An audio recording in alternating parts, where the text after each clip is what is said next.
The left is using the phrase fascist a lot.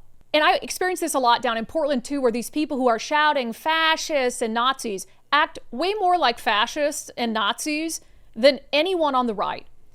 They absolutely want to silence and stomp out any form of dissent. They believe words are violence. If you disagree with them, you should be shut up by any means necessary. That's what a totalitarian government would do. And so they don't seem to understand the hypocrisy of their actions and then their words. So you remember the City of Snohomish Police Department had put a post out over the weekend saying basically, hey, we're aware that signature gatherers are in front of one of our local stores. We have no legal authority to remove them. Please stop calling 911, essentially. So as soon as we saw that post, we were like, we got to get those 911 calls. And I'm happy to report that we have them. They are pushing hate speech and rhetoric. And they've been asked to leave. They haven't left by the management of Fred Meyer. Apparently, they told me also the police were called, but nobody showed up yet. And they're on their property. I mean, don't have patience for people like that spout hate. Hate speech. Think about this as we listen to all of these, and they get even worse. We have adult human beings picking up the phone to call 911, emergency services, because of speech they disagree with. And speech that is very moderate, reasonable, hey, no dudes in girls' sports.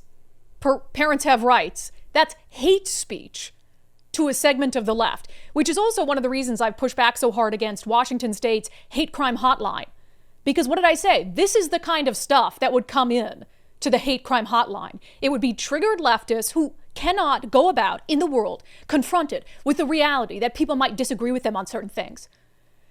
And as I said on the show yesterday, can you imagine, as we continue with these, one single conservative that you know calling 911 to report signature gatherers on an issue that they disagree with? One conservative you know. I can't even fathom a conservative I know, like on the initiatives for, gun control a few years ago, picking up the phone and telling the police, oh my gosh, you have people out there collecting signatures.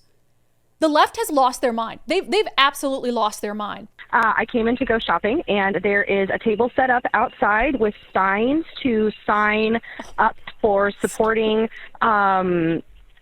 different initiatives and that sort of thing. And one of them is specifically to keep trans girls out of sports, and Fred Meyer has asked them to leave, and they've apparently tried calling the police and has been told that they will not make them leave. And so I'm calling to report it because it's absolutely ridiculous, and they should not be out there, especially if they've been told to leave. It's political, and they shouldn't be trying to put all of this stuff out in front of kids, especially when they're specifically having signs up that say keep girls in girls' sports and keep trans people out. And I'm sorry, but that's wrong. It's messed up. And if they've been asked to leave, they need to go. On the phone to 911. Can you imagine being that dispatcher? I mean, what an abuse of 911. And this is also the same crowd that many of them hate the cops. Oh, defund the police. But when I need them because I'm triggered by speech I don't agree with, I'll pick up the phone and call them, and I want action now. And kids shouldn't have to see this stuff. Meanwhile, the people who are offended by it want to push all sorts of nonsense on kids. The idea that parents have some rights, can't expose kids to that. The idea that boys aren't really girls. Oh, we've worked too hard to indoctrinate children. We can't expose them to that. We want them to believe that boys can be girls and girls can be boys, and there's really no difference, and gender is just a social construct.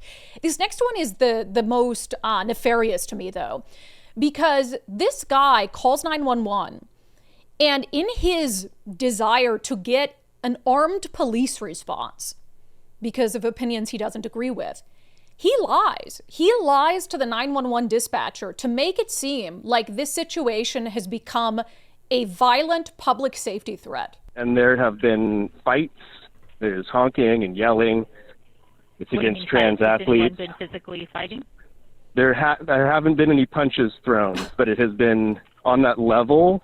I've been here more than 30 minutes, and I've gotten Are you a customer or are you an employer? Multiple people. I'm a customer, And how many I am commissioners I'm feeling very threatened.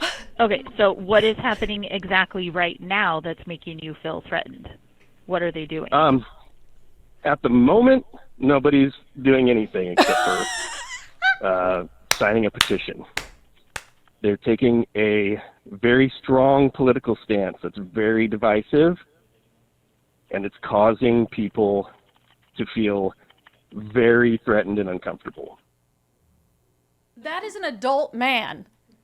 That's an adult man who, first of all, should be cited for making a false report, saying they're fighting. And she says, what? There's something going on? And he goes, well, no, but it's on that level. No, it's not on that level, because if there was actually like any sort of physical altercation or something, then police absolutely would come, respond, and deal with it. What are you doing? She asks. What are they doing that's making you feel threatened? Oh, they're holding an opinion. And he actually admits it, which I almost could. You could kind of. I can't see it, but I could almost feel the wheels turning, where he knew he was going to have to admit that he felt threatened by a political opinion he disagreed with. Can you imagine going through life feeling the need to call 911 every time you are met in some form or fashion with a political opinion you disagreed with? I'd be on the phone with police 24 hours a day. I mean, it's wild. And again, trying to use the government, they're trying to use police as a tool to suppress speech they disagree with. Gosh, what is the word? It sounds very fascisty, doesn't it? I just know there are employees there that are trans, and it feels very like an unsafe workspace for them, and it sounds like Fred Meyer has asked them to leave. I asked the manager, and they won't leave. I think I just have a big problem with people up front petitioning and causing a disturbance for something that's so crappy, basically. So I didn't know if this is something I need to contact the news about, or if you guys are actually going to come out and take care of it. He's not acting aggressive at all, but what he is doing is hate against trans people, and so that's what the signatures are for. If you ever wondered, gosh, how could this state be so blue, given how insane the policies of the Democratic Party are in this state? That's why. There are people that brainwashed. I mean, and so do I have to call the news about this? Or are you police officers going to come out and handle this? He's not acting aggressive, but he's offending me with his words.